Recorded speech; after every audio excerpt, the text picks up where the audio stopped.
This is Radio Free Pro Wrestling, the home of smart and stunning wrestling takes. Follow the show on Twitter at Radio Free PW. The liberation starts now.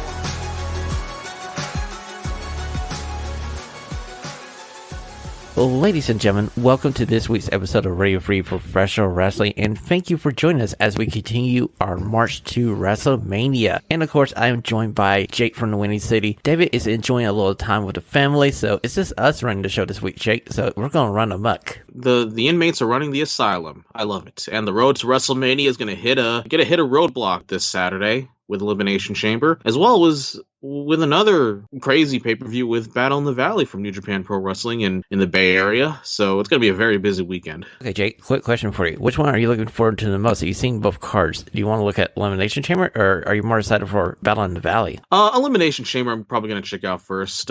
Maybe the match I'm looking forward to anyway for Battle in the Valley is Mercedes Moné and Kyrie anyway. Well, that's going to be a Stunning Six question later in the episode, where we decide who should actually main event that card. Ooh, yeah, for real. A little surprising to see what the main event was going to be. Exactly, Jake. But before we get going into this week's episode of Radio Free Professional Wrestling, we need to take time and mention the passing of Jerry Jarrett.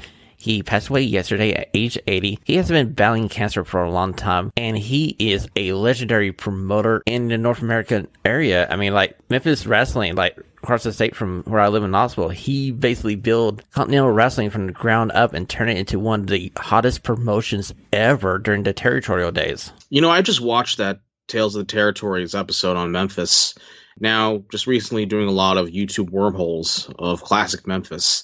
And it was a special place that Jerry Jarrett built. So the amount of real-life angles, amazing angles, amazing talent that came out of the Memphis territory. I mean, he said it himself, personal issues draw money. Went back and saw the Terry Funk versus Jerry Lawler empty arena match, and that Jerry Jarrett had the idea himself. So, I mean, Memphis was the home to the state-of-the-art style of television that featured the adage, personal issues draw money, which was a sign that hung in the office as a reminder of the device designed to send a fan reaching for their wallet. He built a really special place and a special territory during that time. And not only that, it's like his last major involvement occurred in 2002 when he helped launch NWA TNA along with his son Jeff. I was a huge TNA fan back in the day, and that was awesome that he was able to get that up and going after when WCW went out of business. So seriously, like, to me, like one of the all-time great bookers, promoters, and talents of all time. So condolences to his wife Deborah and his 4 children involving Jeff. Huge loss to the wrestling industry. Yes, Jake, I do agree. He is a tremendous loss to professional wrestling. And I feel like if we didn't have Jerry Jarrett, we wouldn't have modern day professional wrestling, because his Continental Wrestling Association was basically the foundation of everything that we currently know as professional wrestling. Mm-hmm, absolutely. We here at Radio Free Professional Wrestling would like to send our sincere condolences out to the whole Jarrett family. It's time for the Stunning Six questions. All the whys and what have they done now? Hopefully Shawn and Jake can figure it out.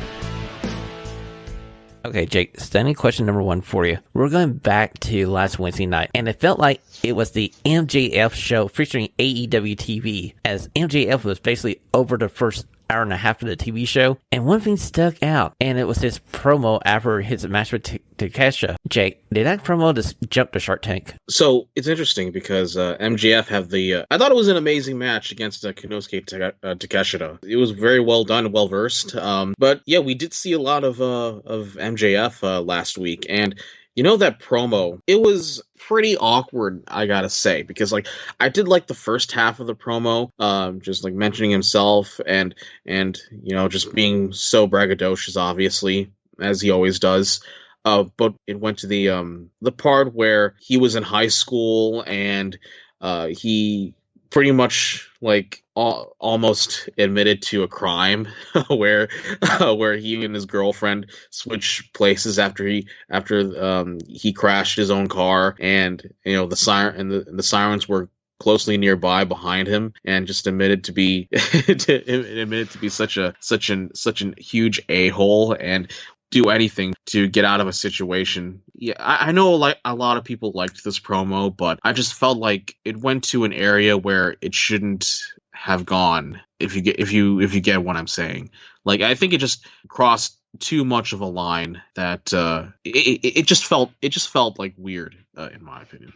Jake, I'm with you there. I agree with you. I felt like the first half of the promo was a normal MJF promo. Then he got into the story. I kind of knew where the story was going once he mentioned his girlfriend and stuff. I was like, oh, he's going to mention that something happened and he left her for the cops to find or whatever. And I was just like rolling my eyes there. And it just took away from the first like 30 minutes of that show, because I mean that match with Takeshita was amazing and the startup promo was dang good. And I was like, yeah, MJF is firing all cylinders, and next thing you know, we have that. Then he basically comes out there right before the beginning of the Rush match with the American Dragon, Bryan Danielson, and I'm going like, we don't need to see you anymore. We already seen you enough tonight. You're making me want not to see you now, which is kind of weird for me to say about MJF because he's so much of a fan favorite. But he's on that edge where maybe he'll start getting go away heat. I get what you're saying. I think they have to be. I think AEW and Tony Khan has to be a little more careful.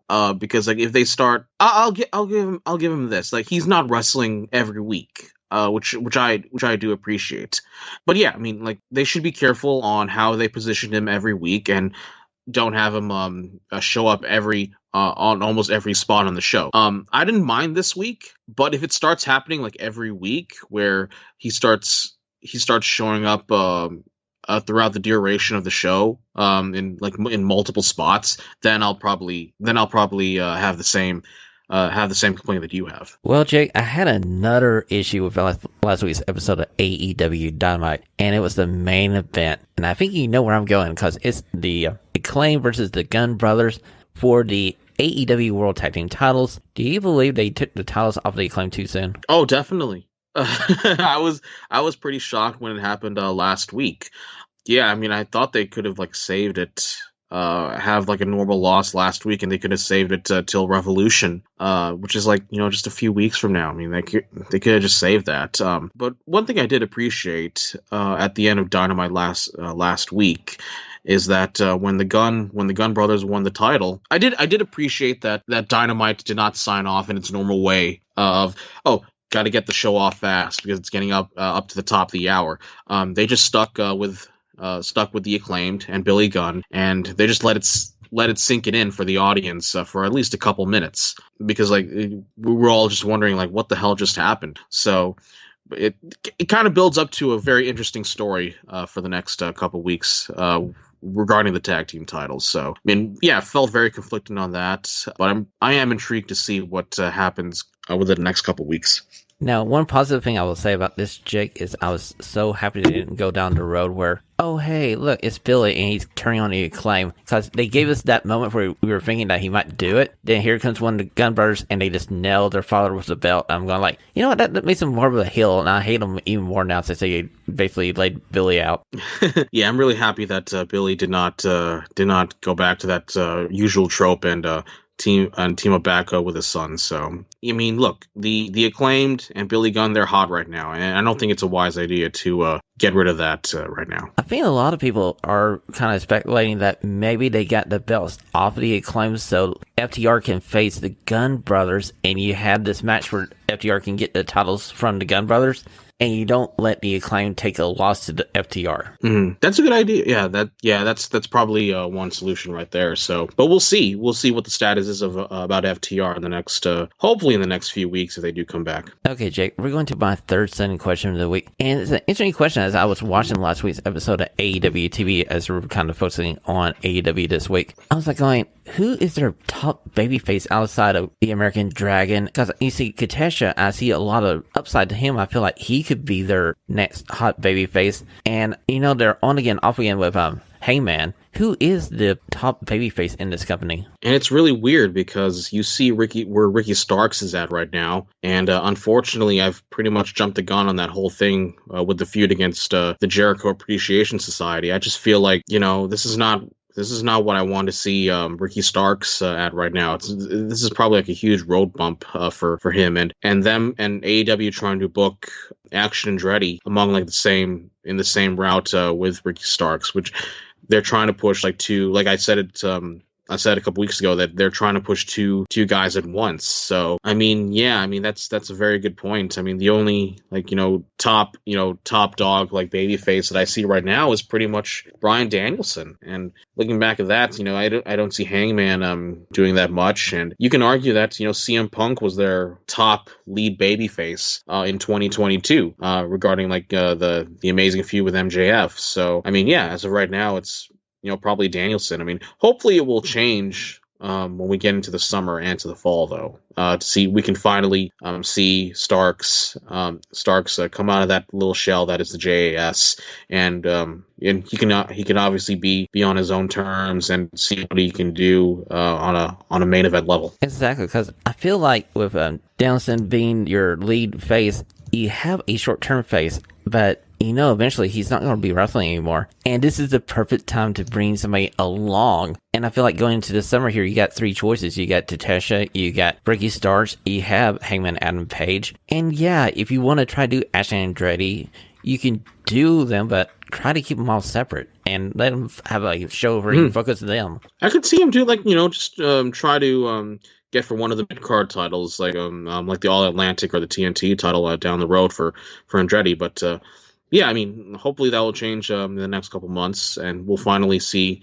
someone younger and someone who's much more ready for a long-term road ahead for a top babyface. Standing question number 4, Jake. I was watching NXT last night. We saw Roxanne team up with the final boss, Miko Sakamura, and the cost of her teaming up with Roxanne was, you need to do me a favor. I need an NXT women's title shot in the near future. So, Jake, should the WWE hold off to Stand and Deliver for this match, or do you want to see it sooner? Yeah, you would think that this would be a build up to a premium live event, and yeah, I mean, personally, I would have just saved it for that. And Miko Sakamura, I mean, she's 52, either 51 or turning 52. I've really enjoyed watching her within the the NXT system, and her against Roxanne Perez. I mean, that would be one heck of a match I would see right there. And I think what I would do is I would personally let them just go all out and save it for Stand and Deliver at WrestleMania weekend. That's what I'm feeling like, Jake. I feel like that NXT crowd at WrestleMania weekend would eat this match up. They would put these two ladies on a pedestal, and they would probably steal the show.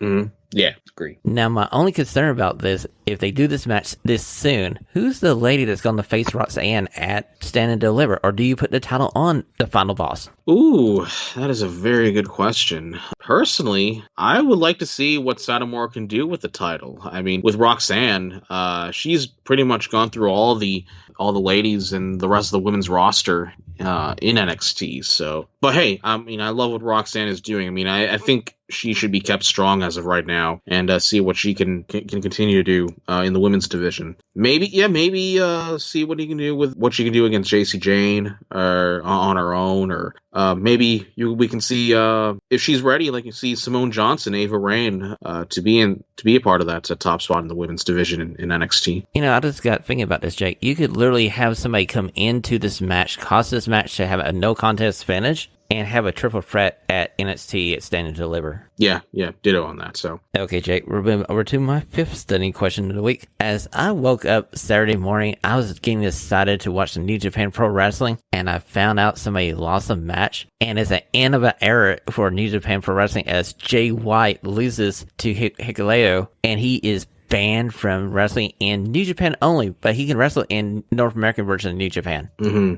And I thought it was a pretty tremendous match with him and Hikuleo. I watched the show as well, and both the New Japan and Noah held cards at the Adiana Arena in Osaka. And Jay White had a 25-minute match with Hikuleo, and it was laid out brilliantly with Hikuleo turning the tables. Had the reversal for the Blade Runner and led to the match ending with a choke slam. And White is forced to, quote, leave Japan. White does have one more match scheduled with New Japan this weekend in San Jose against Eddie Kingston, and obviously speculation will intensify regarding his landing spot. We can argue, like, obviously we got AEW and WWE. You can argue that maybe AEW might not be the best spot for him, as they already have such a bloated roster. I'm curious to see what Paul Levesque can do with Jay White. With him coming in, would he immediately start with the main roster, or would he actually start down in NXT to try to get comfortable with the WWE style of sports entertainment? But yeah, I mean, look, Jay White, if he wants to stay in the Indies, I would definitely suggest that he stay with New Japan. Maybe at least part-time, and maybe he can do more North American indies, say like a GCW, or maybe with an Impact. We saw the chance of him being a pretty good babyface with Impact Wrestling. I mean, that's another choice right there. I mean, personally, like, I would love to see Jay White's having more of a position in Impact Wrestling and see what they can do in the main event spot, and how he can, and could the New Japan audience follow him to Impact Wrestling. And in that suggestion right there.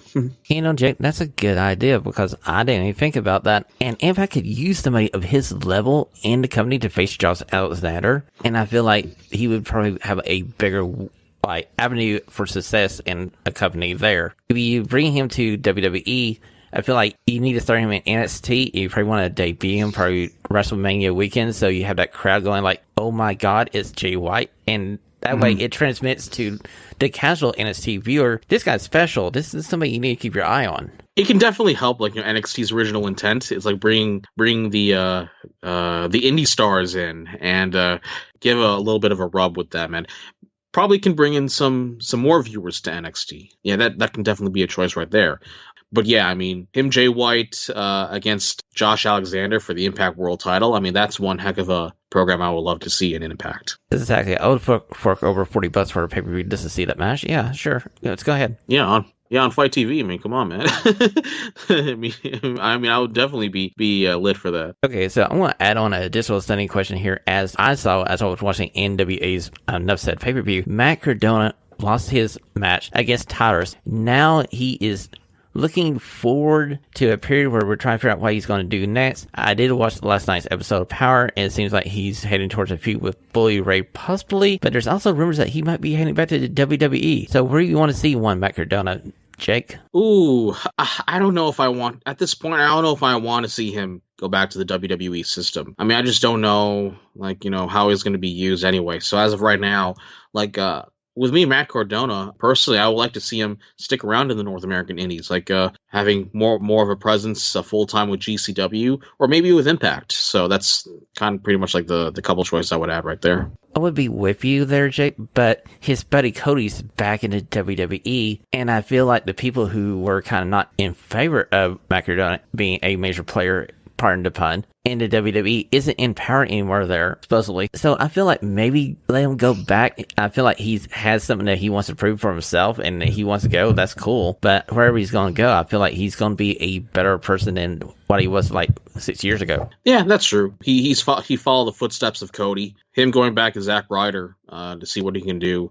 Hopefully be more of like a serious contender, more of a serious guy in the main roster. I mean, that's definitely one to hopefully WWE can understand, because they dropped the ball many times, unfortunately, with Zack Ryder. Like, I'm just remembering all the horrible segments and where he is at. I remember like 10 years ago when it was him and Eva Marie and Kane pretty much like just ruined him. Oh, it was just awful. And he won the Intercontinental Championship, and then it did nothing for him. Just being in the shadow of John Cena. I mean, it was disgraceful. Jay, you just bring that up, got me a flashback in my mind, seeing Zack Ryder in a wheelchair as Kane is wheeling him off the edge of a stage and basically ruining his career. Oh, yeah. I mean, just remember that. And there's the awful promos with him and Kane. I mean, it just did him no favors at all. I mean, just pretty much got him to the point of oblivion. And yeah, I mean, just nothing. So I'm enjoying that he's having his part in the indies, and he's in a better position right now. So to me, I wouldn't just mess with that right now. Well, you know what, Jake? We'll just keep our eyes on it and see what happens to one Matt Cardona. As we bring these 76 questions to a close, let's move over to our main event of the show. Let's look at WWE Elimination Chamber. Okay, Jake, which match do you want to start talking about first? I mean, obviously, right now we should probably save it to. Probably could have saved it for last, but maybe we should just start with the main event. With the undisputed WWE Universal Championship, Roman Reigns against Sami Zayn. Yeah, I mean, no, look, started off big off the bat. I mean, how can you not do that? I'm pretty sure this will be one hell of a match. This could be maybe the match of the show. I mean, there's going to be a lot of drama coming into it, and I'm pretty sure, really good storytelling as part of the in-ring match itself. So I could see this like going 30 minutes here, and we can definitely see some smoke and mirrors. You know, I've been thinking about this. I could see Jimmy Uso and, the rest of the bloodline coming out trying to get involved. And unfortunately, I could see an instance where Jey Uso, tries to help and is talking with Sammy. And unfortunately, I could see this as a whole big swerve, and Jey Uso might turn on Sammy and cost him the chance for the championship. And I definitely see Roman winning this match and keeping it till Mania. But I'm pretty sure it's going to be one heck of a match, though. I agree with you, Jake. Now, if the Elimination Chamber for the men was for like the number one contendership, I would literally put this match on first and have it go like 30 minutes, have Sammy have a violent battle and get screwed over, only for him to re-enter the chamber and win the chamber match. But that's not the case this year, because the chamber match is for the U.S. title. So this needs to be the main event, and I want to see Sammy go like 30 minutes, and you can have a little bit of extra effort where the bloodline beat down Sammy. Maybe Cody comes and makes a save, and that's how you kind of transfer over to the WrestleMania program with Reigns and Cody. And I could see Sami Zayn against Jey Uso for one of the nights at WrestleMania. I mean, that's one perfect match to go towards there, in my opinion. Yeah, I agree with you. I feel like either that, or it could be like everybody's speculating, like him and KO versus the Usos for the tag team titles. That's true. Yeah. I mean, that definitely could say that. I say that right there. I mean, him and Kevin Owens for the tag titles. I mean, them having a run with it. I mean, that would be tremendous. Now, I already brought this up. Let's just go ahead and get this one out of the way, because it's for the U.S. WWE United States Championship Elimination Chamber match. It's Austin Theory coming in as the champion, and he's facing Seth Rollins, Johnny Gargano, Bronson Reed, Damian Priest, and Montez Ford. So, Jake, is there anybody else in this match that can get this title off of Austin Theory besides Seth Rollins? Besides Seth Rollins, but even that I don't see as of right now. This is interesting. I would love to see Seth freaking Rollins win here, and then have a championship match against Logan Paul at WrestleMania. I mean, that's one idea that I could throw out there for the United States Championship. So personally, I would love to see Seth Rollins win here. I would too, Jake. Now, if I had to make a guess besides that, they brought back like Bronson Reed. That would be somebody I would try to put the title on as well. But Damian Priest there is saying they're going like, I'm part of Judgment Day. I'm in a mainline storyline. Could you see them flopping the title over to Damian Priest? That could be an opportunity right there, and then make the Judgment Day more of a dominance, make them more in a dominant spot for them. Yeah, I'm just guessing it's going to end up with whatever Austin Theory is going to do at WrestleMania. Is he going to have the match with John Cena at WrestleMania? And do you want to have your U.S. champion face John Cena, or do you want that title off of him before then? That's an interesting question, yeah. Okay, let's slide over to the... Jake, we're looking at the Women's Elimination Chamber match. It's doing the traditional role where it's going to decide the number one contender for the WWE Raw Women's Championship at WrestleMania. We got Asuka versus Liv Morgan versus Nikki Cross versus Raquel Rodriguez versus Natalya versus Carmella. Is there anybody besides Asuka that's going to come out of this with the title shot in hand? Ooh, this is an interesting question. To be honest, I could see Nikki Cross come out with a win here, considering how good she is at the moment, and she came out of her shell as the cringy Nikki ASH, and she's done very well lately. So I could see her being a possibility to have that women's championship match at Mania 39. But yeah, obviously you can see Asuka as the front runner here. I really feel like I want to see Asuka versus Bianca, because I feel like that's going to be a freaking hard-hitting match that is worthy of a WrestleMania Night 1 main event spot. And Asuka, I mean, she has one hell of a hard style. I mean, that could definitely be a barn burner and a slobber knocker going into WrestleMania 39. Now, let me ask you, Jake, what do you think about Asuka's new character as she's brought back a darker version of her Asuka character, which I'm totally enjoying. I think it's cool as hell. I love it. I mean, this brings back more of a dramatic version of Asuka, and she becomes legit terrifying. So when she came back in the Royal Rumble. So yeah, I mean, I've really enjoyed her run so far, and I really hope she gets that top spot into the championship program. Makes her legit terrifying, man. I know, it makes me feel like we're back in NXT when Asuka first debuted and she got the title and had that long run, whereas like nobody could beat Asuka. Mm-hmm. Yeah, absolutely. Okay, Jake, I've held this off for as long as I could. We got to talk about it now. It's Bobby Lashley versus Brock Lesnar. This match needs to be about probably 10 minutes, and I like both guys. Whoever wins can win, but it needs to be short. Yeah, it can go either way. But we've seen this enough. So, hey, if it's going to be Brock Lesnar taking the F5, doing German suplexes, taking Bobby Lashley to Suplex City, just whatever. Look, I just want to see Bobby Lashley just move on and see what he can do. Going into Mania 39. I mean, I just don't need to see. I just don't need to see this prolonged to Mania. You know, honestly, Jake, I feel like this program they got with these two guys was a program that would have been hot about 6 months ago, and they just never got around to it, and now it's so lukewarm. Exactly. And I'm like, do we care? No. We like both guys, yes.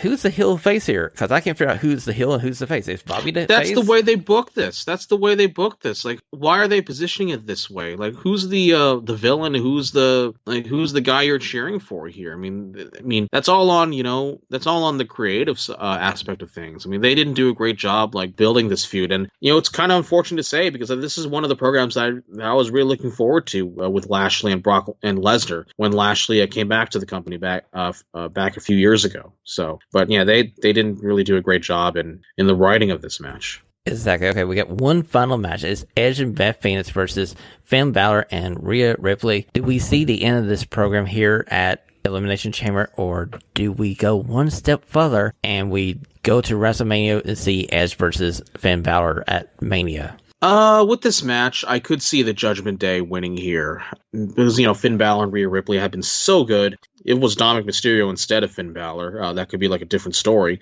But yeah, I could see the Judgment Day winning here. And at least the end of, maybe Beth Phoenix being involved with this program. But yeah, this could lead to Edge and Finn Balor at Mania. And that'll be one hell of a match that I would definitely look forward to at Mania. And I could see this have some time as well.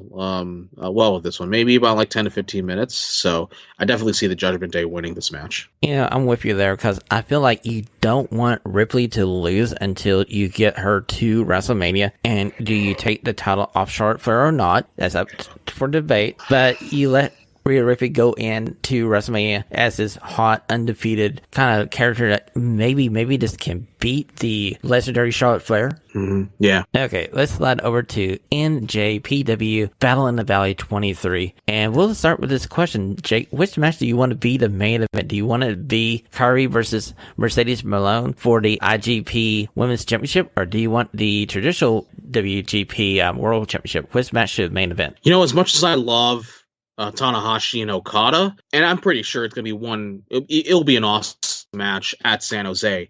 But to me personally, the big star coming out of this is Mercedes. So, and them having a women's main event probably for the first time, I think it will be a huge statement for them. So, I probably would have said Mercedes Moné and Kyrie. I personally want to see them as the main event. But yeah, I mean, they're probably just sticking around with Okada and Tanahashi, which, to be honest, I have zero problem with it. I'm right there with you, Jake, because this is basically a double main event. Because I mean, like, both these matches are going to kick ass. I agree with you. I can see if they want to do something kind of fresh and not traditional New Japan Pro Wrestling, since they're in the States, you can flip this and have Curry and Mercedes be the main event and nobody would bat an eye at it. Yeah. A couple other matches in this card, which I'm really looking forward to. Eddie Kingston versus Jay White. I mean, we've just talked about it. So this will probably be Jay White's, at least a swan song for now in New Japan. That's going to be one. I mean, the way they built it up on New Japan Strong,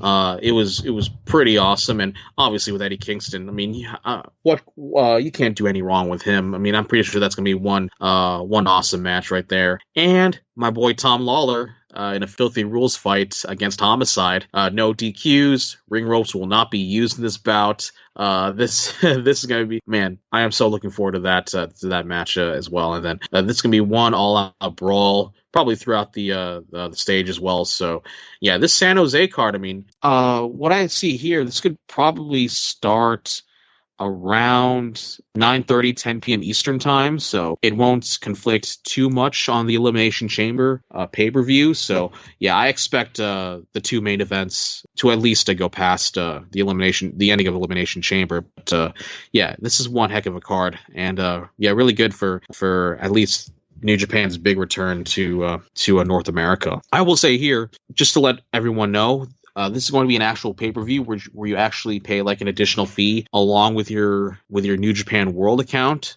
It says here $22 in United States dollars. So this will be like an additional pay-per-view that you have to buy because it won't be a part of your typical New Japan World account. Well, looking at this lineup, Jay, I'm ready to head over my $20 for this card because I think I'm getting my $20 worth of wrestling here. Yeah, probably gonna take a time to watch this night of wrestling right here. I mean, okay. Yeah, I mean, tremendous card. I mean, I'm probably slightly picking this ahead of Elimination Chamber, to be honest. Jay, I'm going to go ahead and tell you, I'm more looking forward to the Battle in the Valley than I am Elimination Chamber. Now, I'll watch both, and I'll probably watch Battle in the Valley. Yeah, we're going to watch both. Day. Yeah.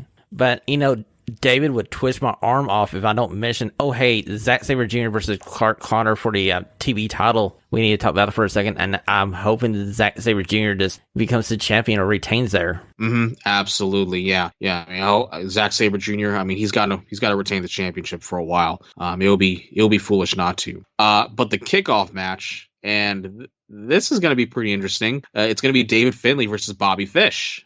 Gonna say that it will probably be one hell of a kickoff match. Yeah, because we can see what Bobby Fish can do, and I'm pretty sure these two are gonna knock it out of the park right here too. So, yeah, I mean, they're gonna have a lot of time with these matches in this New Japan pay-per-view in San Jose. So, hey, San Jose is blessed, man. I mean, a lot of great matches here. This pay-per-view usually always delivers, no matter who you have in the matches, and I feel like this is always one of those sneaky pay-per-view of the year candidates that go to the year-end reward stuff. You kind of have to go back and remember, oh, hey, yeah, this card was freaking amazing. Yeah, this could be like maybe a sneak for card of the year. So, yeah, really looking forward to this more than Elimination Chamber because some great matches. Look, you got Kenta versus Fred Rosser.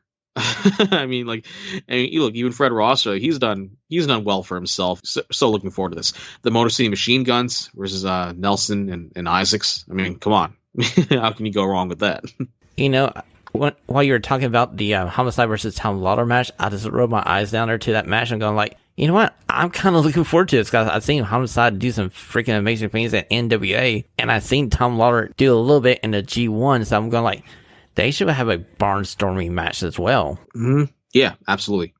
And Tom Lawlor, he had a tremendous outing at the G1 last year. And dude, he has so much charisma, so much personality. And he commentated a couple matches last year for the G1. And we can see what he can do with that. I mean, he was tremendous. So, yeah, I mean, he has a lot of like star power that he has that he has right there. So, yeah, I mean, definitely one to look for. Okay, ladies and gentlemen, that has been your New Japan Battle in the Valley WWE Elimination Chamber preview here on Radio Free Professional Wrestling. Jake, before we go, where can we find the gentleman from the Windy City on the Information Superhighway? This gentleman in the Windy City is very happy to be a part of this, and thanks you, Shawn, for tagging me along today. So you can find me at Jake Allnar on Twitter and at jakeallnar.mp4 on Instagram. Ladies and gentlemen, go over to www.radiofreepw, your one-stop shop for everything Radio Free Professional Wrestling. And until we join you next week, have a very stunning week. And David, enjoy your vacation. We'll put you back to work next week on Radio Free Professional Wrestling.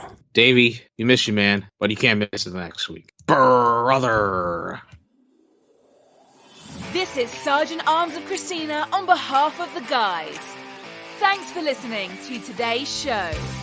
Please head over to Apple Podcasts and leave a 5-star rating and a review. Until next time, the liberation continues.